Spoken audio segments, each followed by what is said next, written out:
Well, let me say a few things. First, all of the various explanations that have been given are blah, blah, blah, blah, blah. You mentioned Norwegians gave the Peace Prize to Machado, and I already see that Fox News has announced that she is the logical successor now after Maduro's fall. This is how they frame it. But of course, all of this is this was to a large extent the purpose, I think, of giving the prize. That is to give the legitimacy for the invasion, given that she has been a supporter of it. But it also, of course, was complemented by other justifications. We heard about narco-terrorism. We're told that Hamas, Hezbollah, Iran, Russia, China, all of these actors are operating in Venezuela, whatever that might mean, which makes it also legitimate. And of course, Trump said that this is our oil and we want it back.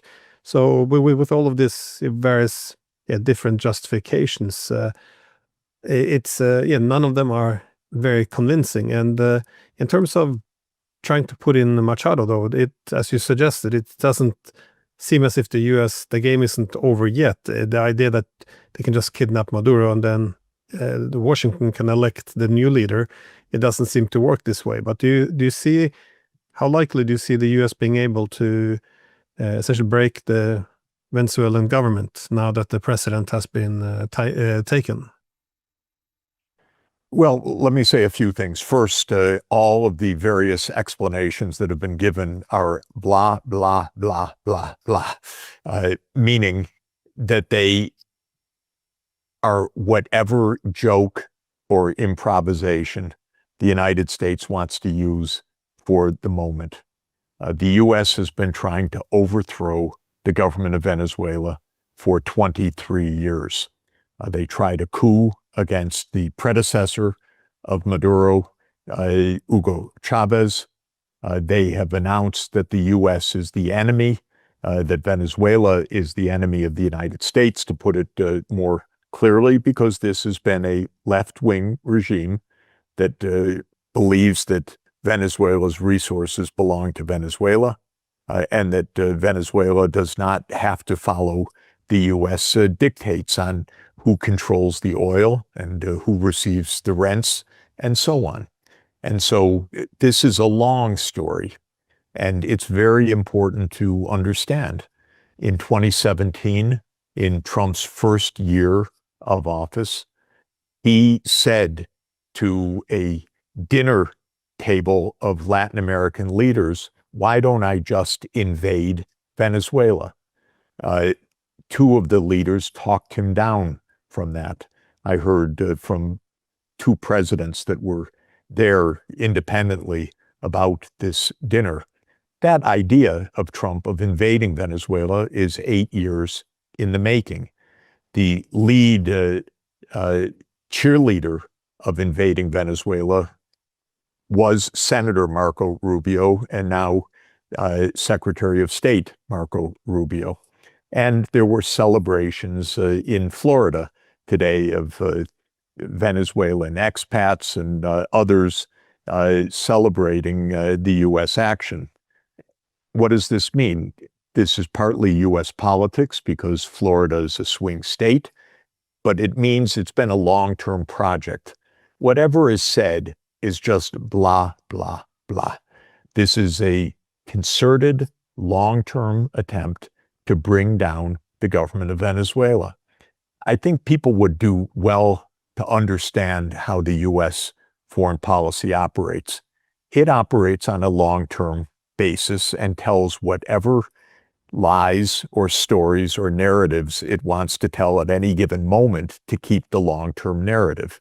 In the case of Ukraine, it was a 30-year project to bring Ukraine into the American military orbit. This goes back to the early 1990s. In the case of Venezuela, it's been a more than 20-year effort. In the case of Syria, where Bashar al-Assad was brought down last year, that was an effort of 13 years by the CIA and the U.S. deep state.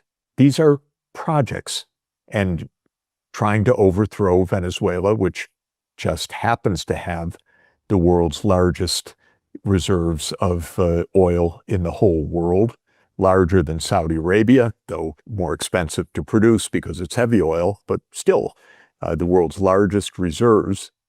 Well, this is a project of the United States. Trump is unusually thuggish.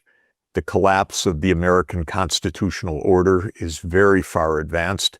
I would say, if you think about Roman history going from the Roman Republic to the Roman Empire, which is usually dated to 27 BC with Augustus becoming the princeps, I would say we're somewhere into the reign of Tiberius now. In other words, the U.S. stopped being a constitutional order 10, 20, 30 years ago.